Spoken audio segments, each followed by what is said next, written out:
a sessão dos painéis, contando com um painel especial para tratar de temas importantes e atuais do mercado de petróleo e gás. Temos o prazer, então, de receber no palco da Firjan a moderadora do primeiro painel, por gentileza, Karine Fragoso, gerente-geral de Petróleo, Gás, Energias e Naval da Firjan, por gentileza.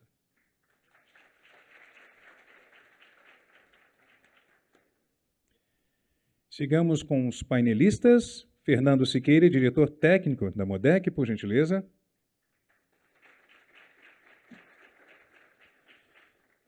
E Emiliano Gomes, diretor jurídico e de assuntos regulatórios da PRIO. Para discorrer sobre o tema Panorama e Perspectivas do Mercado de Petróleo. Karine, por gentileza, quando quiser, a palavra é sua. Bom dia. Bom dia a todos e a todas. No roteiro diz que eu seria moderadora, né? Mas eu preparei uma apresentação e eu consegui mandar a minha hoje, Eduardo. É só para a gente poder contextualizar um pouco, e aí a gente começa com vocês, né, com o Fernando e com o Emiliano. Vou só registrar meu agradecimento principalmente a vocês, tá, que confiam aqui na entrega que a gente faz. É super importante a participação de vocês e a gente também ter feedback de vocês para que a gente possa construir sempre um evento que atenda aí as expectativas de vocês, que estão sempre mais altas, e a gente gosta, né? Quando está mais alto, a gente se desafia mais para entregar mais, né, Eduardo? Muito obrigada, Emiliano, por estar aqui com a gente. A gente sabe que os tempos estão mais difíceis, né? Fernando também, da mesma forma. Obrigado por estar conosco. Oi, obrigada por estar conosco. Eu estou sem, talvez esteja aqui, né? Deixa eu passar, ver se eu consigo passar para cá. Obrigada. Bom, vamos lá. Aqui é rapidamente, só para vocês entenderem, né, o que é esse sistema Firjan. Às vezes, até internamente, algumas pessoas têm um pouco de dificuldade de entender, porque nós somos múltiplas, né, casas, e estamos espalhados por todo o estado do Rio de Janeiro, além de ter representações fora do estado do Rio de Janeiro e fora do Brasil também, né? Então, isso é um fluxo que a gente construiu e é o conceito com o qual nós trabalhamos. Nós trabalhamos a partir da essência de ser da Firjan, que é basicamente defesa de interesse, né? A Firjan fala em nome da indústria e, portanto, é muito importante que a indústria frequente a Firjan, né, as suas várias frentes de trabalho, porque se a gente não estiver próximo da indústria, se a gente não estiver escutando a indústria, a gente tem mais dificuldade de se posicionar verdadeiramente ou melhor, né, com relação às dores mesmo da indústria e também das suas qualidades e das suas entregas, né? E aí, quando a gente está falando de entrega, a gente está falando desse ambiente que a gente procura construir, né? Legal, regulatório, que seja saudável e amigo do investimento, para que as indústrias possam ter os contratos, né? Então, a gente tem aqui a MODEC, que é uma grande fornecedora, é uma empresa âncora, né? Quando a gente olha para o macromercado de óleo e gás, né? E ela, para estar no Brasil, para fazer seus investimentos, para fazer entregar os seus contratos e também contratar fornecedores, né, ela precisa ter um ambiente saudável, um ambiente que seja minimamente justo para ela poder respeitar, né, os contratos que ela assina e também poder levar contratos para o mercado. E quando uma empresa, né, como o Modeco, como seus fornecedores, né, eles têm um contrato, eles vão precisar de trabalhadores, né, que a gente tem a formação, então a gente entra com o Senai. Então, uma empresa que tem um contrato, ela precisa de um trabalhador, ela precisa de tecnologia, ela precisa desenvolver respostas, né, a problemas e a questões de processo produtivo, de processo interno. Então, a gente entra com suporte através do Senai, através das nossas escolas, através dos nossos centros de tecnologia e pesquisa, e de inovação que nós temos hoje, com uma concentração, nós reunimos no Parque Tecnológico. Licença, por favor, Tiago, você pode vir aqui na frente, por favor? Tiago, obrigada. Bom, quando a gente tem um trabalhador, a gente está olhando para o SESI, porque o SESI ele tem o foco de atender o trabalhador, né, e de fazer o suporte. Liga aqui, por favor.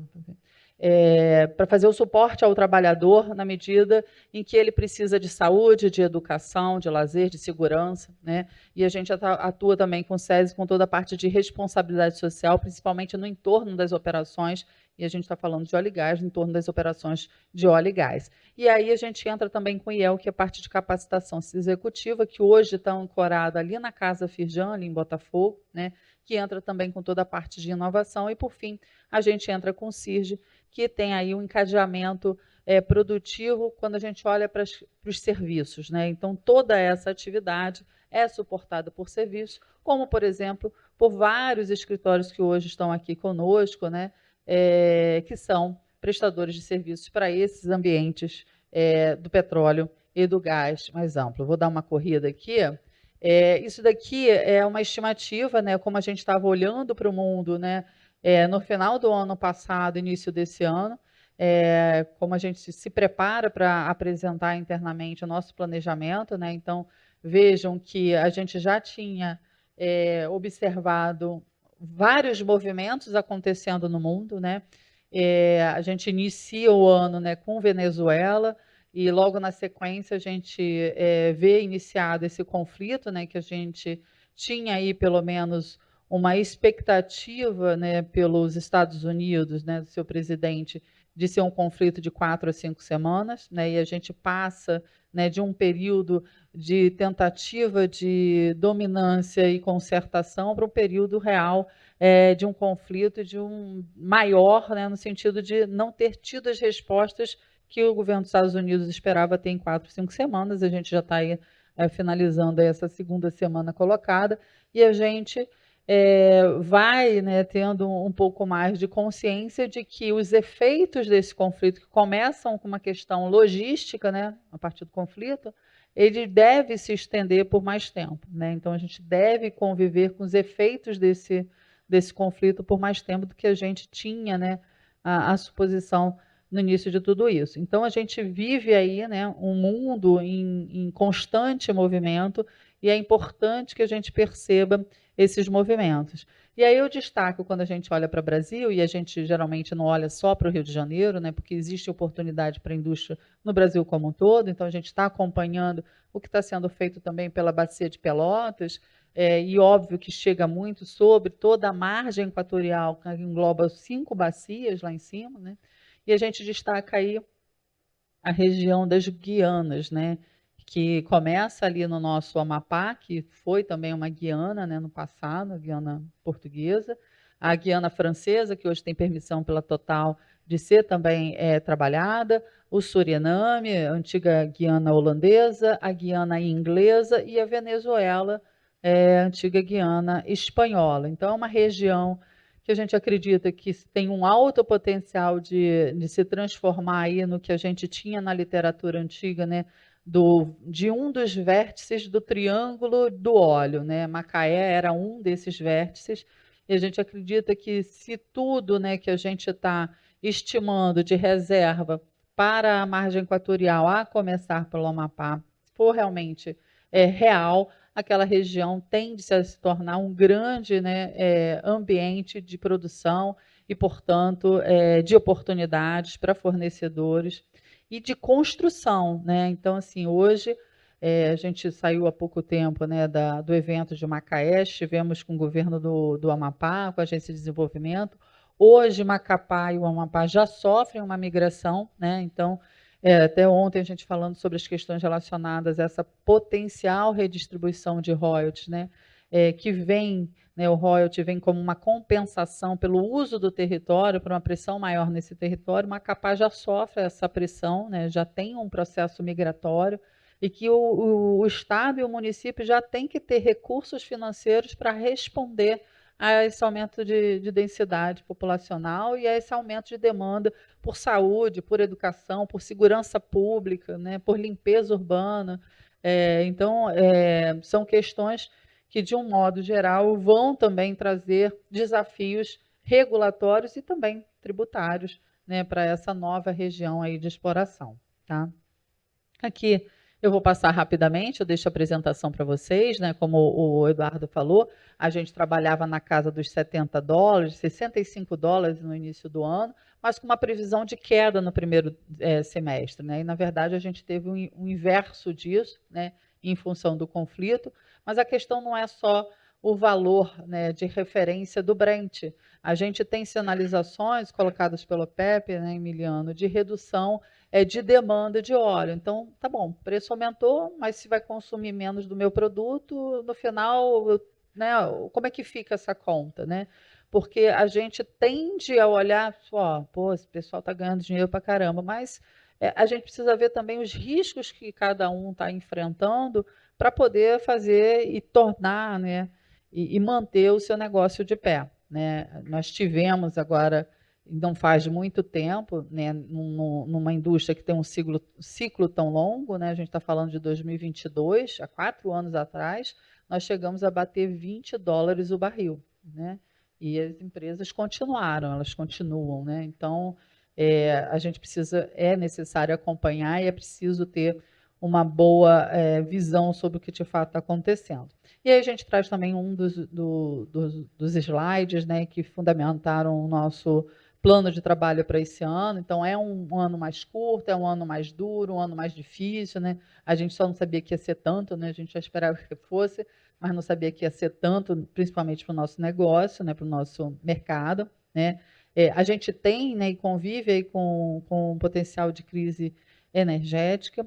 Isso muito no início do ano. Hoje a gente vendo, né, o quanto o mundo está conturbado e com potencial de redução de demanda, né, com a taxa de juros que nós temos hoje. Então, assim, existe, na verdade, um incentivo, né, ou um desincentivo ao crescimento. Então, quando você não cresce, você não tem demanda, não tem uma expectativa maior de energia elétrica, talvez isso, né, e geralmente é isso que tem dado conforto ao Brasil, infelizmente, não crescer para não ter crise. Né? Isso eu escutei, inclusive, de pessoas que deveriam estar preocupadas em fazer o Brasil crescer, né, e pudessem enfrentar uma crise, mas o que geralmente a gente tem visto recentemente é uma redução de crescimento para enfrentamento de uma crise energética. Apesar de que hoje de manhã já vi que o FMI reviu, né, a taxa de crescimento para o Brasil, com uma taxa revista de crescimento, enquanto para a Europa uma taxa revista para baixo. Né? O Brasil cresceu e a Europa reduz. Isso em função de uma posição privilegiada que o Brasil tem hoje, né, também dentro desse mercado, como o Eduardo falou, é um percentual bastante representativo dentro do PIB brasileiro e do PIB do Rio de Janeiro. Existe, de fato, muita oportunidade. A gente entende que as operadoras aqui têm feito um trabalho bastante promissor. A gente tem visto nessa última semana, 2 últimas semanas, né, uma série de novas descobertas, declarações. Então, a gente realmente tem aí um futuro bastante interessante. Né? Aqui seguem também outras questões colocadas. Aqui, com relação aos preços semanais de combustíveis, né, como eles vêm se comportando, o que tem sido feito também com uma tentativa. Eu já disse aqui nesse ambiente, né, que eu digo que o Brasil é um país das emergências, a gente demora muito, a gente evita, né, ter decisões estruturais e a gente cai sempre em decisões que são emergenciais e isso custa muito para o país. Né? A gente precisa ter decisões mais estruturais para que a gente tenha maior conforto de passar por momentos como a gente está passando hoje. Né? Aqui uma visão com relação à capacidade de refino, a gente vê que ela está lá estabilizada, né, a partir de 2014. Existe, né, dentro do planejamento da Petrobras, desde o ano passado, entregue, e para esse período, né, entregue do ano retrasado, e para esse período entregue no ano passado, né, ampliação e modernização do seu parque de refino. Eu acho que isso se fortalece nesse período, e a gente vê esse distanciamento, então, entre a capacidade e a demanda que nós temos, né? Nós tivemos aqui por muito tempo um presidente do Conselho Empresarial de Energia, doutor Armando Guedes, que foi presidente da Petrobras, e ele dizia para a gente, olha, a gente não pode passar de 15%. Óbvio que ele estava falando isso com referência a um cenário que ele viveu. Ele viveu, né, na pele o que foi a crise de 70. Ele, uma vez narrou que dormiu debaixo de uma escada fazendo negociação de óleo para o Brasil não ficar às escuras. Então, ele tinha como referência esse valor de 15%, né, que era um sinal de alerta na visão dele. Aqui o nosso trabalho também, nós, como o Alexandre comentou, estivemos ontem com o governador em exercício no Rio de Janeiro, né, fazendo esse trabalho, também junto a outros estados, né, que potencialmente terão suas rendas redistribuídas ou distribuídas, porque são talvez estados que ainda nem recebem e que, ao passar a receber, já teriam que distribuir com estados e municípios não produtores, né? E aí a gente lembra, né, que essas mudanças elas não podem vir no meio de um contrato, né? Então a gente sempre clama pela segurança jurídica também desses contratos, né? Então assim, e aí a gente traz por final alguns dos projetos que estavam no nosso radar aí no início do ano, obviamente olhando para o Rio de Janeiro, e a gente, como eu falei, temos aí que atualizar esse slide com novas perspectivas anunciadas esse período mais recente aí dessas 2 últimas semanas. Eu termino por aqui, acho que eu dei uma boa contextualização, imagino que vocês tenham pensado várias coisas para comentar. Como sempre.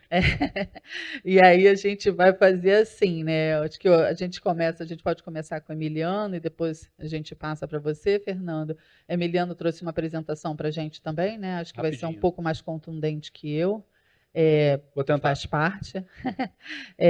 Vamos lá? Vamos sim. Você se incomoda se eu falar em pé? Pelo? Prefiro. Bom, pessoal, primeiro me apresentar, eu sou Emiliano, sou diretor jurídico institucional da PRIO. Para quem não conhece a PRIO, e aí você passa... Será que passa? Bom, aqui são alguns dados em relação ao que a gente faz. A PRIO nasceu como uma empresa pequena em 2015, operando cerca de, sei lá, menos de 5 mil barris de petróleo. E hoje a nossa produção está na casa de 170 mil barris, rumando, talvez ao final do ano, para a casa de 200. Tá? Nós iniciamos a nossa trajetória atuando em campos maduros, que naquela época era uma coisa pouco usual. E vocês vão entender a conexão que eu vou fazer com o tema aqui principal, que é tributação. Tá? Como já dito aqui pelo Eduardo, tributação é custo. E esses ativos, como a gente vai ver, são ativos sensíveis. Então, fui até muito feliz porque a Macarinha e o Eduardo já trouxeram dados muito relevantes aqui, que tem que estar na cabeça de vocês, principalmente para aqueles que são fluminenses. Porque o que a gente faz é prolongar a vida útil desses ativos. E esses ativos, hoje, são responsáveis por muitos empregos, pela maioria dos empregos, porque são maioria, em número, inclusive, de unidades hoje, como o meu colega da Modec aqui vai falar. Então, assim, tem uma questão social, tem uma questão para o Rio de Janeiro, que é extremamente dependente dessas receitas. E se nós não estivermos atentos para esse nicho, para esse grupo de empresas, para esse grupo de ativos, pela dependência que o nosso Estado tem dessas receitas, fatalmente teremos problemas num cenário muito curto. Tá? Então, é importante a gente ter algumas coisas na cabeça para um fator de recuperação, geração de royalties, a extensão da vida útil desses ativos. Por que isso? Todo mundo que não é da indústria pensa, a gente produz petróleo, o petróleo está ali, eu vou tirar até a última gota. Não é verdade. Você produz petróleo até o corte econômico dele. A vida útil do campo é uma vida econômica. Toda vez que a gente aumenta o custo, toda vez que a gente desperdiça dinheiro, toda vez que é imposto um custo adicional, você está abreviando. É igual à nossa vida. Você está encurtando ela, fatalmente. Isso, obviamente, tem uma conexão direta, porque a gente pensa logo no lado regulatório da coisa, custos regulatórios e tudo mais, que óbvio são importantes. Mas mais importante que isso, num país como o Eduardo já falou, em que a gente tem uma carga tributária enorme, todo novo custo tributário afeta diretamente a economicidade desses ativos, que, por sua vez, afeta diretamente a quantidade de petróleo que vai ser extraída e o tempo em que esse ativo vai existir.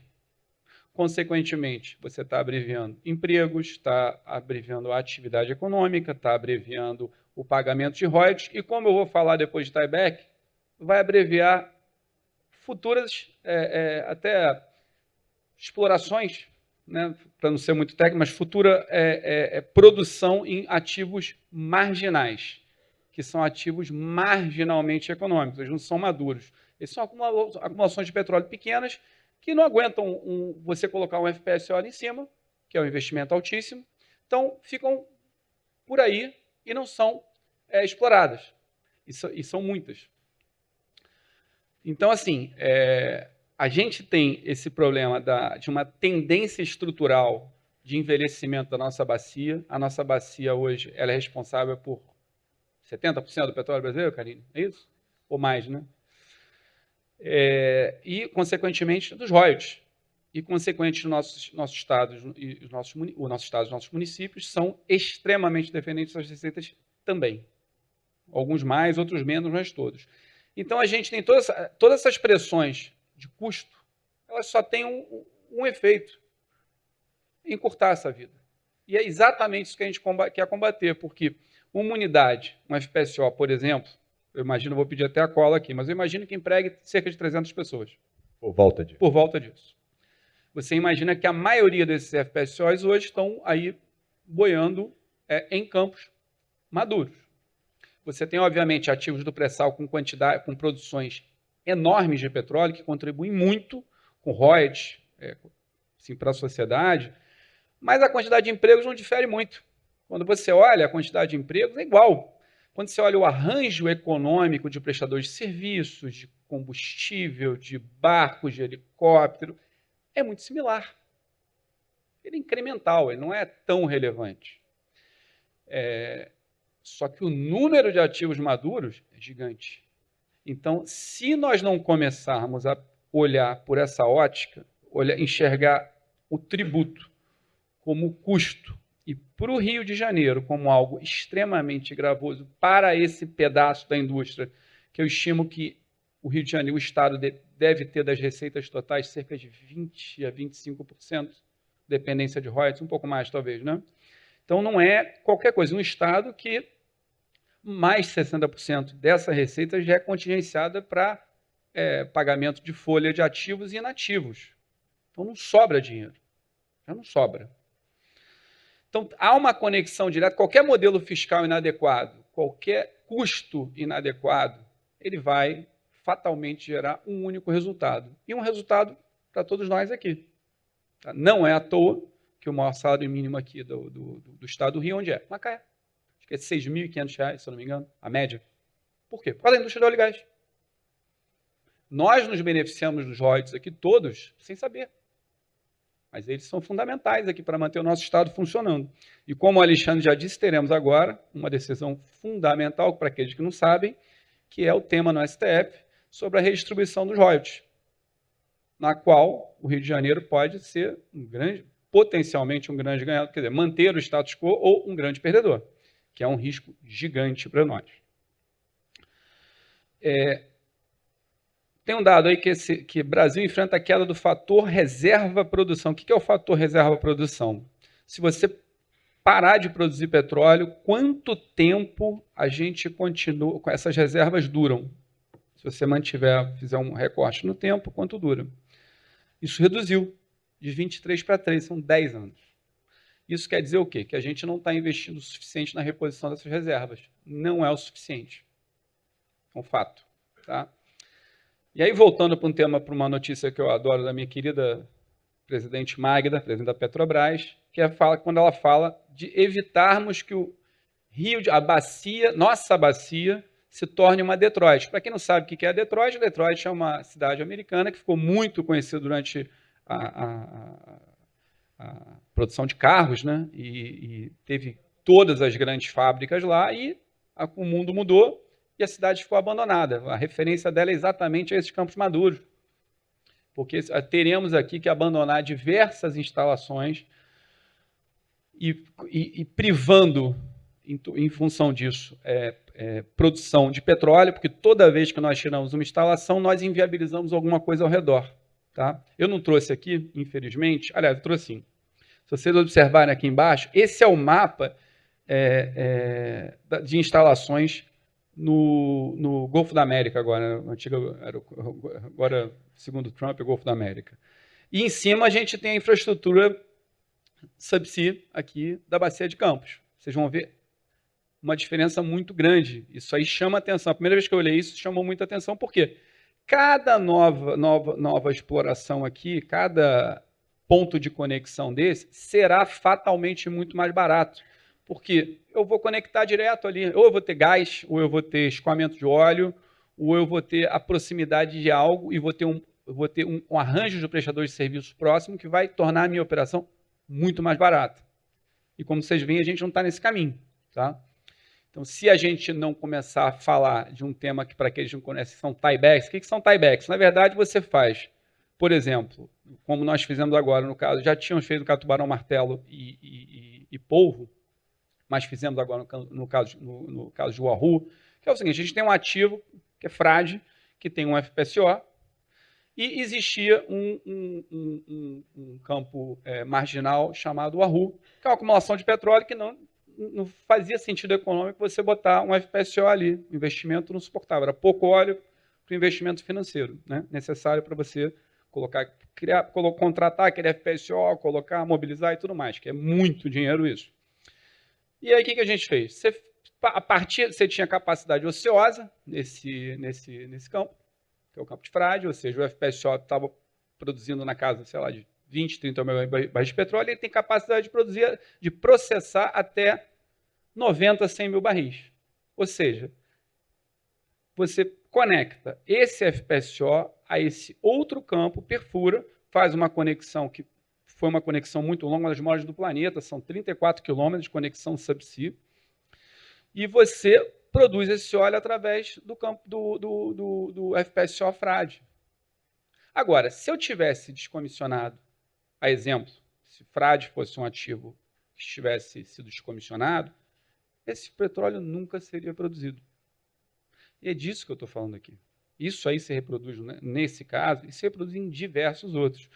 Toda vez que a gente mete com a economicidade desses ativos, o que a gente está fazendo é inviabilizando a produção de petróleo novo ali, que poderia, inclusive, manter esse FPSO trabalhando por mais décadas, com todos os empregos, com todo o arranjo, helicóptero, embarcações, combustíveis, químicos, prestadores de serviço, todo esse arranjo é inviabilizado. No momento do abandono, é como se fosse a gente morrendo. Acabou. Você vai pegar o corpo e enterrar. Então, com isso, eu queria falar um pouquinho, para aqueles que não conhecem, vou repetir, o Estado do Rio de Janeiro e os municípios são extremamente dependentes dessas receitas. E eu tenho repetido isso, até repetindo em Macaé, a Karine estava lá comigo, e até alguns prefeitos vieram falar comigo depois, porque ficaram assustados, que muitos não têm não alcançam essa realidade. Vamos abandonar muitas instalações se não começarmos a mexer em dois pontos. Obviamente, o regulatório, que é o mais óbvio, mas o fiscal. Porque esses ativos são mais sensíveis a pressões por natureza, porque eles são, quando você fala em maduro e marginal é marginalmente econômico. Porque o maduro é porque ele já passou em muito os 50% da quantidade de petróleo que tem ali. Ele já é mais frágil. Ele já é um ativo mais antigo, que provavelmente tem instalações mais antigas, que são mais custosas para você manter, você tem que fazer investimentos constantes em integridade, né, manutenção da integridade, e isso, obviamente, torna ele mais fraco.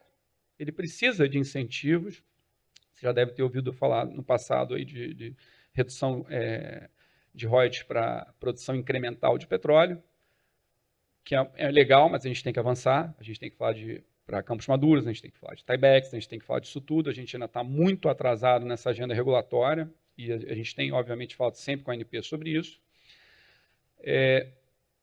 Bom, aqui é só para dar alguns dados para vocês também sobre a concentração da produção em campos maduros, offshore. A gente tem uma concentração de cerca de 70% da produção nacional em campos maduros. Tem uma produção bastante relevante na mão de campos maduros. E isso só vai piorar, porque os ativos que hoje não são maduros, fatalmente se tornarão maduros ao longo do tempo. Na nossa vida, com certeza. Em 10 anos, ou em 5 anos, teremos mais ativos maduros. E se não cuidarmos disso, não teremos a exploração de ativos marginais que, de outro jeito, poderiam estar contribuindo, inclusive, para a perpetuidade de todos esses ativos aí funcionando. Tá? Bom, eu tenho defendido que eu acho que é importante para tranquilidade, tanto da ANP quanto das empresas e da sociedade, que é importante a gente, principalmente nós fluminenses, começarmos a pensar em apoiar um marco legal para campos maduros e marginais. Dada toda essa importância que existe, é importante que o Congresso comece a se debruçar sobre esse tema para dar esses incentivos, que sejam eles de natureza regulatória, sejam eles de natureza fiscal, sejam eles quais forem, mas é importante para nós aqui, fluminenses, começarmos a pensar nesse assunto e cobrarmos isso dos nossos deputados aqui e senadores, porque isso é um tema grave. A gente já falou aqui, esse tema é público, todo mundo conhece os números, não tem novidade. É um assunto importante para o nosso Estado, que já tem todos os problemas que tem, e a gente pode, pelo menos, não piorá-los, né? Tirar dinheiro do Estado, ou seja, abreviar a vida desses ativos, certamente é algo que não é desejável para ninguém aqui, e certamente para todos nós. Bom, e por último eu queria falar de um tema que Estou passando muito tempo? Que para a questão tributária é super importante, que é a segurança jurídica. Infelizmente, a gente tem observado, aí, como o Eduardo já colocou na apresentação de abertura dele, e vocês leem, claro, o jornal e veem as notícias todo dia, a quantidade de transformações e inovações, transformações e novidades de natureza tributária.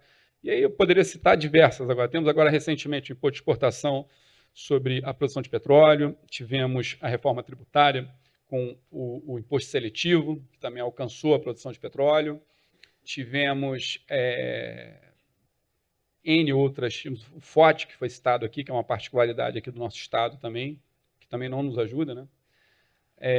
E tantas outras aí, tributação de dividendos, enfim, por aí vai. Boa parte dessas medidas certamente vai nessa linha do que eu falei aqui, que é aumentar o custo dessas operações, piorar a economicidade, que no final da história vai fazer você produzir menos petróleo. Você vai ter mais petróleo que vai ficar no leito, no chão, e ninguém vai extrair. Tá? Então, o maior desafio aqui, quando fala de segurança jurídica, é a imprevisibilidade, porque a gente sempre pega de surpresa com uma novidade. Isso, para nós, eu imagino que para a Modec não seja diferente, porque falamos em investimentos de 20, 25 anos, no mínimo. Então, quando você decide fazer investimento hoje, como é que você vai se programar se a cada momento você é pego com uma surpresa, com uma novidade que vai afetar a economicidade do seu ativo, seja ele o FPSO, seja ele o próprio campo como um todo, enfim. É difícil conviver com isso. Então, é melhor a gente ter uma decisão ruim, estável e respeitada do que mudanças constantes ao longo da vida. Isso é muito ruim. Obviamente que o ideal seria a gente ter previsibilidade, segurança jurídica e contar que as coisas não vão mudar, pelo menos não nessa velocidade que elas têm mudado. Tá? E isso, no final, vai afetar investimento e produção. Tá? E é isso, pessoal. Muito obrigado.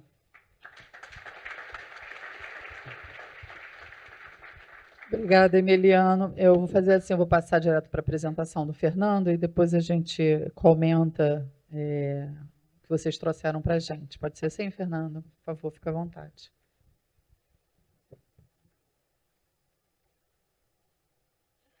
Bom, pessoal, prazer. Meu nome é Fernando Siqueira, eu sou diretor técnico da Modec. Acho que talvez diferente da maioria das pessoas aqui, sou engenheiro de formação, né? Comecei minha carreira downstream em petroquímica e depois mudei para upstream, passei a maior parte da minha carreira na área técnica, né? Estava até brincando com o Emiliano aqui. Ele falou, então você depois aprendeu a realidade quando eu fui country manager no Senegal, que eu fui para a área de financeiro e legal, etc. Eu falei, não, eu sempre trabalhei com a realidade como engenheiro, né? Depois que eu fui trabalhar com o que eu chamo de realidade intersubjetiva feita pelo homem, né? Com o poder da caneta. E a gente chegou na conclusão que, na realidade, é a junção dessas duas coisas que gera a mágica, que é fazer o negócio acontecer, né? Então, acho que é diferente um pouco aí do tom até então, vou falar um pouco mais com esse sentido técnico da coisa, né? Primeiro, eu trouxe aqui alguns poucos números da Modec, né? O que representa a Modec no mundo. Nós somos mais de 6.300 funcionários, espalhados aí pelo mundo inteiro, né? A gente tem escritórios tanto nas Américas, quanto África, Europa, Ásia e Oceania, todos os continentes aí. Os principais escritórios que a gente tem é no Brasil, onde acontece nossa maior operação, nos Estados Unidos, onde acontece a parte mais de fechamento de negócios com os clientes, no Japão, o headquarter, a parte financeira, e em Singapura, a parte de engenharia, né, mais voltada à parte do EPCI. Foram 57 unidades flutuantes entregues, né, até então pela Modec. Dessas 57, 4 ainda em construção hoje, né? E 18 FPSOs e 2 FPSOs em operação por nós. A gente tem aí a maior frota independente, né, de plataformas aqui do Brasil. Seguindo aqui um zoom in no Brasil, a gente tem hoje 14 unidades em operação, né? Foi falado aqui antes que o Brasil produz em média 3 milhões e 500 mil barris aí por dia. E dessa quantidade, 1,1 milhão de barris passa por nossas unidades, né? Então, meu telefone toca bastante, quer dizer, muito problema na realidade objetiva, né, que a gente enfrenta. Mas a gente trabalha incansavelmente aí 24/7 para manter essa operação e tudo isso vivo, né? Isso representa 24% aí da produção do Brasil. São 2 unidades hoje em construção, uma é a Gato do Mato, que é para a operadora Shell, né? E a outra, o FPSO Raia, que é para a operadora Equinor, né? Que estão com previsão de entrada em operação nos próximos 3 anos aí, os dois. Isso é só um contexto, talvez aí fazendo até um paralelo com o que o Emiliano disse, né? As unidades, basicamente, se você olhar o passado aí, eu trouxe o MV-18, é a última unidade nossa que está aqui no Brasil, né? A primeira que ainda está aqui no Brasil, que está sendo descomissionada, né? Brevemente ela vai sair do Brasil, vai ser reexportada, né? Ela foi importada temporariamente pelo regime do Repetro na época e está saindo agora, né? Ela tinha na época ali 11 mil, né, por volta de 12 mil toneladas de aço, né? E a gente está falando de 25 mil tags, número de equipamentos, né? E hoje a gente está falando de plataformas que entram com 50 mil toneladas de aço, né? E a gente está falando de quase 100 mil equipamentos instalados. Então a complexidade desses ativos mudaram muito com o tempo, né? E a dificuldade de operação veio junto. Então, isso vai impactar quando eu vou falar no próximo slide do primeiro desafio que a gente tem, que é em relação à integridade dos ativos, né? Eu trabalhei, como eu disse, em petroquímica, são plantas que estão operando aí durante 60 anos, 70 anos, 80 anos, né? A gente opera ativos onshore por muito mais tempo do que os ativos offshore, de maneira geral, né? Principalmente no nosso negócio. E o principal desafio que a gente tem, de fato, no offshore, é a integridade dos ativos, né? Se vocês verem os dados da ANP, quando eles fazem o workshop deles de segurança, né, o SOMA, praticamente 33% das não conformidades críticas que eles aplicam na frota aqui no Brasil são conectados à integridade mecânica. Esse é um grande desafio que toda a indústria tem, no sentido do offshore, além do ambiente ser bastante agressivo, né? Eu vi um dado comparando o pré-sal com o Mar do Norte, né? Falando que aqui a taxa de corrosão é 4 vezes maior, né? Essa agressividade. Para a gente contornar isso, a gente precisa de pessoas, né, fazendo o trabalho lá de fabric maintenance, pintura, né, isso tudo é emprego, movimentação de economia.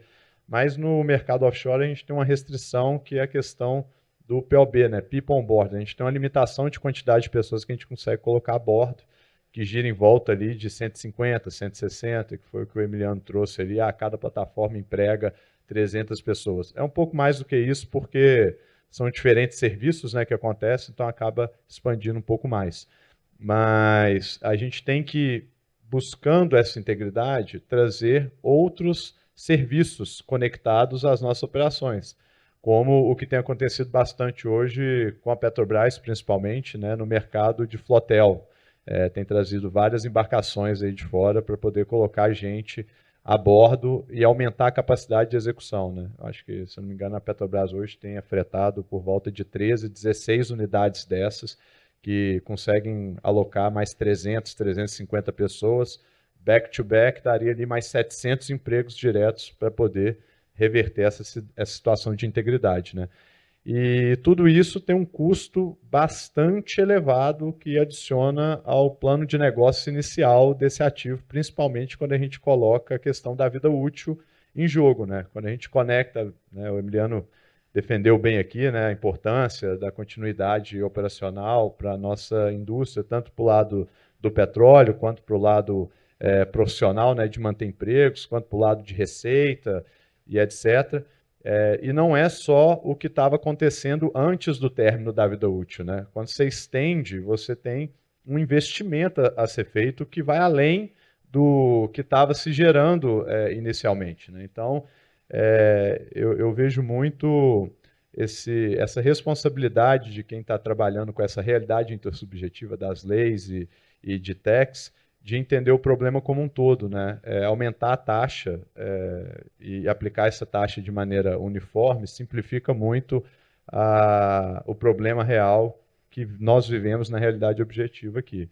E não é uma questão de vou ganhar mais ou ganhar menos como governo, né? Vou ganhar ou não vou ganhar nada, né? Então, assim, porque inviabiliza o negócio. Então, isso tem que ter uma responsabilidade muito grande para ser tomada essas decisões in a timely manner, né? Porque esses estudos, toda essa complexidade do nosso negócio, não dá para ser tomada de decisão de um dia para outro, né? Esses estudos, essas revitalizações necessárias para a gente manter ativos maduros em operação, demandam, às vezes, anos para serem feitos. A gente tem que estudar, tem que se preparar, planejar. Hoje, um flotel para ser mobilizado aqui, uma campanha, demora 15 meses.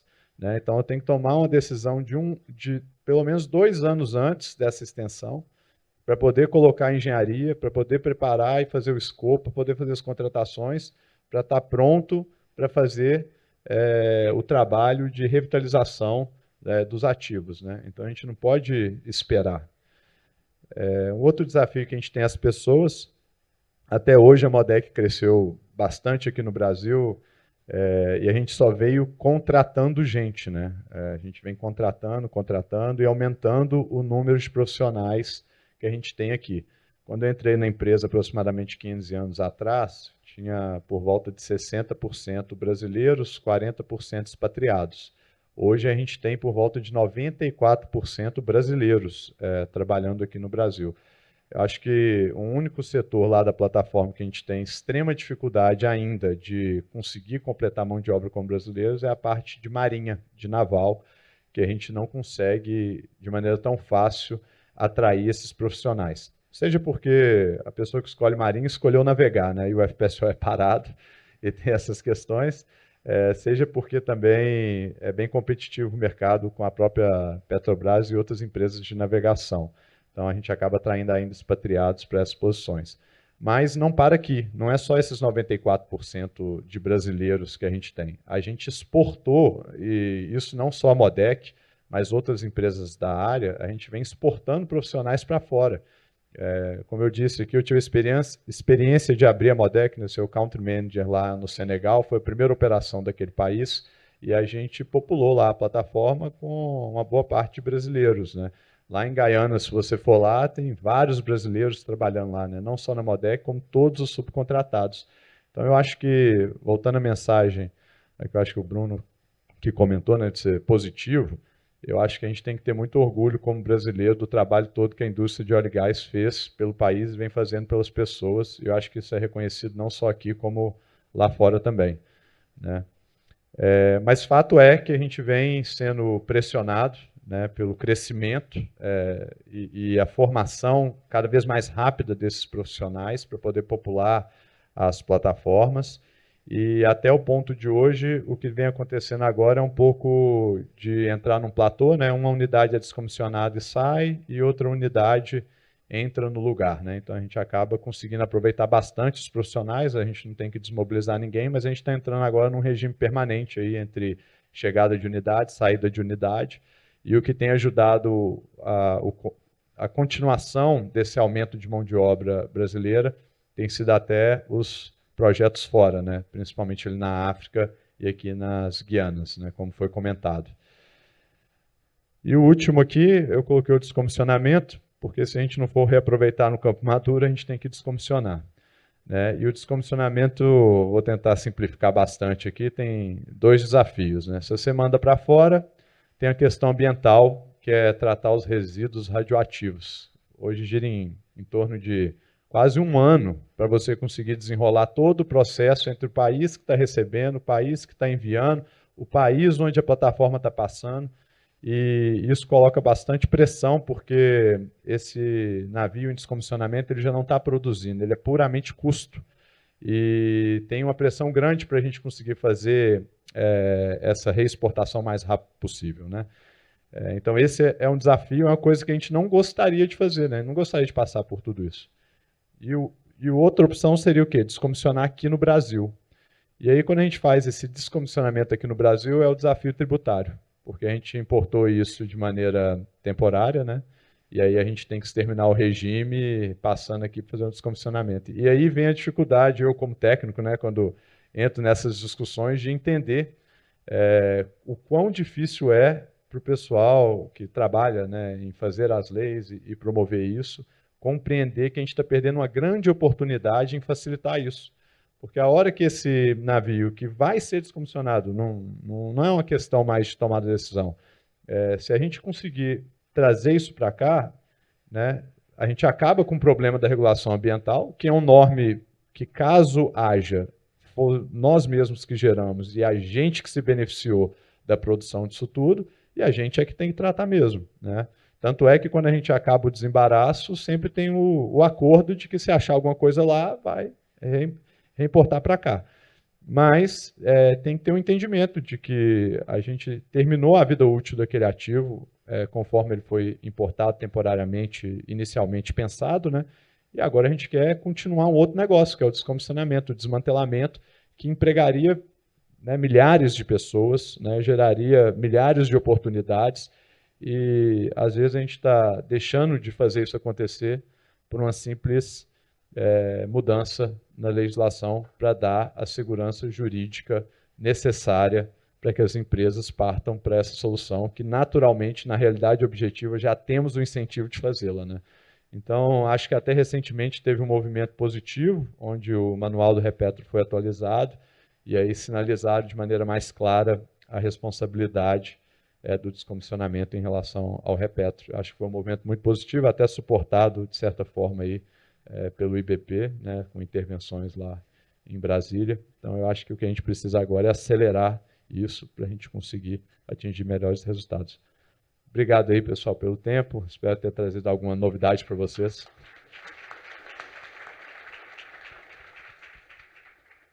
Obrigada, Fernando. Eu digo que eu sempre gosto de conhecer primos novos, né? Porque eu também sou sequeira. Eu sou com E, você é com I, mas é primo também. E que bom, né? Que bom e que ruim, né? Mas que bom que você veio da petroquímica para cá, né? E que chato, né? Que ruim que a gente não tem uma petroquímica que conseguiu te manter lá, né? Infelizmente. A gente sabe que a gente ainda é um consumidor per capita muito baixo de petroquímicos no Brasil, né? Então a gente tem aí uma possibilidade de crescer muito, mas infelizmente a gente não consegue sair de algumas armadilhas na petroquímica. A gente vem fazendo um trabalho também para isso. A gente espera que a gente também possa agregar aí valor, né, através da nossa petroquímica aqui no Brasil.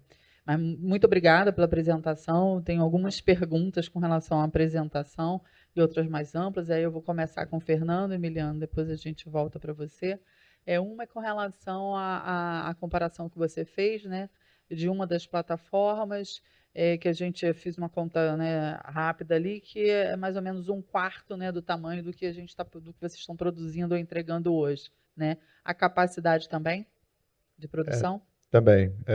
Até efeito de comparação, né, o Emiliano comentou ali dos 170 mil barris, né, de plataforma da Prio com 4 unidades. A gente hoje produz em uma unidade por volta de 180, né, com unidade. Então, Pressal. pré-sal. Mas a gente tem unidades do pós-sal também, né, que começaram produzindo 100, 120, né, e foi ao longo do tempo reduzindo. Então, eu entendo que essa é a comparação ali de 100 mil para 180, 200 mil seria a diferença com aquela mudança de Essa, peso então, que está e descomissionando, está na casa de 100 mil de capacidade? na época quando foi feito o Sim. design, né? Sim, sim. 100, Não 120 está mil. hoje, né, mas a capacidade seria 100. Sim, sim. Tá. E aí, acho que assim, do que a gente está observando no mundo, né, com relação ao conflito, eu tenho sempre pontuado, né, que isso tudo que a gente está vivendo hoje vai se refletir em inflação, vai se refletir também numa busca, né, por respostas de um aumento de produção, né, para entregas e para poder suportar o déficit, né, que a gente vai ter em função daquela região e, portanto, pressão sobre demanda e aumento de preço, né? Vocês estão enxergando isso já? Na realidade, eu acredito assim, principalmente puxado pela Petrobras, né? A gente vem sendo provocado, não só a Modec, como todos que estão operando, a fazerem estudos de engenharia de aumento de produção com as unidades ativas, né? E existe também um posicionamento de busca de extensão de vida antecipada, né? Já olhando mais para o futuro, não curto prazo. O curto prazo eu vejo muito uma busca de tirar o máximo dos ativos que a gente tem. A gente opera numa eficiência operacional muito alta. Em média, a gente está falando de 96%, 97% de eficiência operacional da capacidade instalada. Então, tem uma disponibilidade muito boa do ativo já é bem marginal o ganho, né? E a gente tem conseguido aí trabalhar em aumentos também marginais, mas 2, 3% de produção de óleo acima do design original, né? Estudando e vendo como viabilizar isso. Mas muito puxado pelo cliente, né? Entendi. E aí isso se traduz em maior recurso, receita através de tributos também, né? Porque aí você, na medida em que você está aumentando a produção com o mesmo ativo, apesar de você não ter um ativo novo que traz também uma carga, você traz maior produção que vai acabar trazendo maior arrecadação também, né? Eu entendo que sim. A Modec, como prestadora de serviço, acho que o nosso maior impacto são os serviços que o custo, né, de serviço que a gente contrata e o imposto ligado a eles. E do lado da Petrobras, claramente, a questão dos royalties e contribuições sociais, né? Com relação às pessoas, eu tenho orgulho de ter tido uma pessoa aqui com a gente, estagiário, que hoje está em Singapura com vocês, então é bacana a gente ver, né, a gente se orgulha também dessa participação e de levar, né, brasileiros, como você colocou, nossa engenharia no Brasil ela é muito respeitada lá fora, né? Acho bem bacana. Acho que você traz uma visão também que é importante da gente entender, né, de que, de fato, o Repetro ele foi muito pensado, né, no início, né, no CAPEX, no início do investimento, e o que a gente vem trabalhando é para que ele tenha uma visão do ciclo de vida, né, dessa produção, então desde o CAPEX, passando pelo OPEX, e como você trouxe todo o trabalho de integridade, né, então isso também demanda bastante recurso, né, e a gente está falando também sobre questões tributárias nesse momento do OPEX, e agora também na fase final, que pode ir para um descomissionamento total ou para uma revitalização, né, que eu acho que é isso que a gente está estudando bastante aqui no Brasil também, né, e que aí chega no ponto também que o Emiliano traz, né, dos campos maduros e também da possibilidade da gente ter essas infraestruturas conectadas não mais só a um né, ativo, mas também a outro ativo que isoladamente não teria condições econômicas de ser, de produzir, né, não só o óleo, mas gerar empregos e receitas para o Estado como um todo. E aí, Emiliano, até onde eu lembro, a gente tinha uma questão na ANP com relação ao tieback, que é uma questão de medição. A gente continua com essa restrição, é a mesma restrição, quer dizer, a gente conseguiu avançar nesse sentido? Não é uma restrição, mas quando você pega dois ativos, ativos maduros, você tem ativos que as unidades são de estágios muito diferentes da evolução tecnológica. Então, os sistemas de medição são muito diferentes. Então, quando você pensa em fazer um tieback, você vai ter que fazer a medição usando medidores novos numa ponta e você já tem medidores instalados. Hoje, a ANP ela não tem essa flexibilidade. Ela exige meio que o estado da arte ali da medição, até por segurança, por conta da pressão que a própria ANP sofre dos municípios com essa discussão de royalties, alocação e tudo mais, mas ela exige de um jeito que ele atrapalha esse projeto, que torna extremamente caro e demorado às vezes. Você tem que botar já tem que botar medidores em cabeças de poços, você tem que eventualmente mudar sistemas de medição instalados no FPSO, isso tudo é muito caro. E esses projetos, isso tudo, às vezes, para você ter uma precisão matemática que é pequena no resultado final. Acho que a Modec certamente já participou de processos ali como dona da unidade, vendo as dificuldades que vêm junto com isso.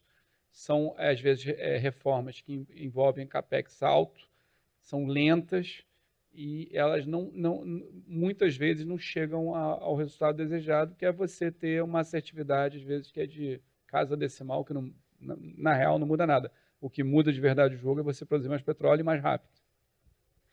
Emiliano e Fernando, a gente chegou ao final do nosso tempo, a gente vai respeitar o tempo aqui. Muito obrigado. A gente queria. Oi? Tomamos uma dura aqui, a gente queria estender, porque acho que é sempre importante, a gente sempre aprende muito, né, com essas trocas, mas muito obrigada, e que a gente consiga aí realmente juntos caminhar e trilhar um caminho melhor para todos nós. Obrigada, gente. Muito obrigada.